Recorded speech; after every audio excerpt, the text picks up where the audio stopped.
Could be dozens of alligators living in the Sooner State. 3 professors and some students got a grant from the Oklahoma Wildlife Department Conservation Commission to learn more about those alligators. They have collected hundreds of hours of video and a lot more. News on 6's Kristen Weaver spent a day in the gator habitats in far southeastern Oklahoma and has this Oklahoma's own original report. On a damp and windy day, creatures are hiding under these still Ida Bell swamps. Tim Patton has made it his goal to find out as much about them as he can. I feel confident there's something about it, but I don't know what that something is. Fueled for the weekend by 5 Sonic breakfast burritos, he's ready to camp out on the Red Slough Wildlife Management Refuge for a couple days, getting a close-up look at the native alligator population. Patton is one of 3 researchers working on an alligator research project in the southeastern part of the state, funded by the Oklahoma Wildlife Department. In these murky waters, Tim ventures out to check his traps. This time, only some harmless turtles took the bait. If we catch as many alligators as we did turtles, this job would be a lot easier. These bigger traps entice the bigger gators. And so the animal goes in the trap, and then when it pulls on this...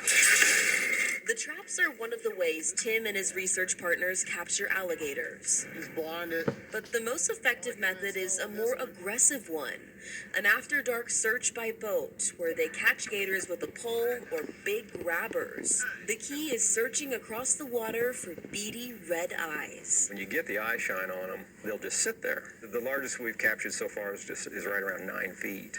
Once caught, their mouths are taped shut and the gators are marked. Some of the gators get a plastic tag and a chip like you would give a dog or a cat. A select few receive radio transmitters to be tracked. And the littlest ones get a small notch in their tails. That way the researchers can check back and see how the gators have grown over time. Keep catching and tagging and catching and tagging. Tim showed us a gator nest where layers of sticks and dirt keep the eggs warm. As that vegetation is decomposing, it's generating heat.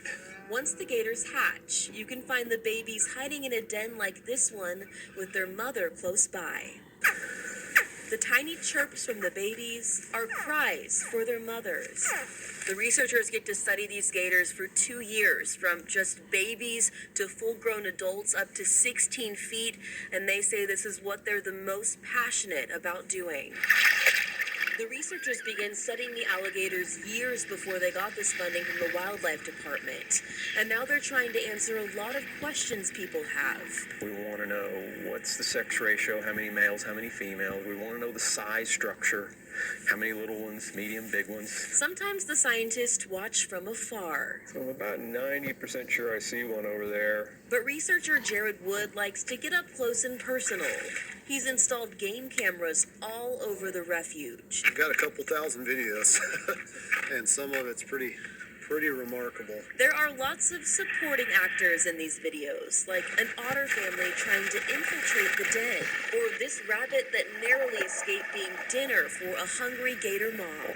Everything's like Christmas, what you're going to get on that video, that camera. For researcher Jake Pruitt, being out here studying in nature is a dream come true. It's the only good track I've found so far. As these creatures keep swimming through Oklahoma waters, the scientists continue their search, always full of surprises.